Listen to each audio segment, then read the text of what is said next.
Oke, perkenalkan, nama saya adalah Roi Hatuzana, bisa dipanggil dengan Ibu Roi. Untuk pertemuan kali ini, kita akan membahas tentang, ada yang tahu apa itu? Oke, kita akan membahas tentang ciri-ciri makhluk hidup. Ciri-ciri makhluk hidup itu ada 6 macam ya. Yang pertama itu makhluk hidup memerlukan makan dan minum. Makhluk hidup memerlukan makan dan minum itu karena makhluk hidup itu butuh tenaga, butuh cairan. Jadi makhluk hidup itu memerlukan makan dan minum. Yang kedua itu dapat bergerak, karena semua makhluk hidup itu dapat bergerak ya. Tetapi bergeraknya makhluk hidup itu berbeda-beda. Ada yang menggunakan kaki, menggunakan perut, dan lain sebagainya. Contohnya itu manusia. Manusia itu berjalan, berlari itu menggunakan kaki. Dan ketika kita menuju sekolah, itu menggunakan kaki kita untuk menuju sekolah, untuk bergerak gitu. Nah, sedangkan untuk kerbau, sapi, dan kambing itu juga berjalan, itu menggunakan kaki. Sedangkan ular itu menggunakan perut. Begitu ya. Dan selanjutnya itu dapat tumbuh. Semua makhluk hidup itu dapat tumbuh ya, baik itu tumbuhan, hewan, maupun manusia.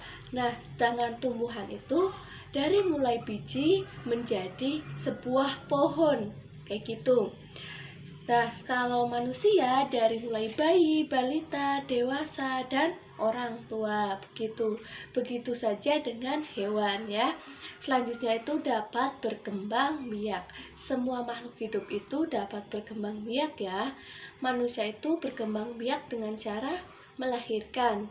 Sedangkan hewan itu berkembang biak dengan cara bertelur, melahirkan, dan lain sebagainya. Sedangkan tumbuhan itu ada 2 macam, dengan cara dibantu dengan manusia atau dengan cara alami.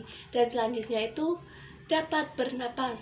Semua makhluk hidup itu dapat bernapas, memerlukan udara. Kita menghirup oksigen itu termasuk dapat bernafas dan mengeluarkan karbon dioksida ya.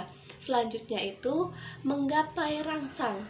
Semua makhluk hidup itu menggapai rangsang ketika misal cara bertelur, melahirkan, dan lain sebagainya. Sedangkan tumbuhan itu ada 2 macam, dengan cara dibantu dengan manusia atau dengan cara alami. Dan selanjutnya itu dapat bernapas.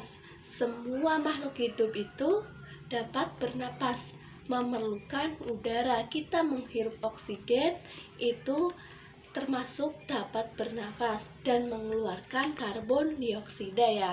Selanjutnya itu menggapai rangsang. Semua makhluk hidup itu menggapai rangsang. Ketika misal ada musuh, kita itu bisa menggapai rangsang. Contohnya manusia. Manusia itu menggapai rangsangan ketika kita kena terik matahari panas sekali, kulit kita menjadi warna merah. Sedangkan landak ketika ada musuh, dia itu akan mengeluarkan durinya itu untuk melindungi dirinya ya. Nah, ketika tumbuhan itu contohnya putri malu. Putri malu apa? Ketika dia disentuh oleh manusia, dia akan mengatupkan daunnya, begitu. Paham ya dari situ ya? Oke, baik. Itu saja yang bisa Ibu sampaikan. Semoga bermanfaat. Wabillahi taufiq wal hidayah. Wassalamualaikum warahmatullahi wabarakatuh.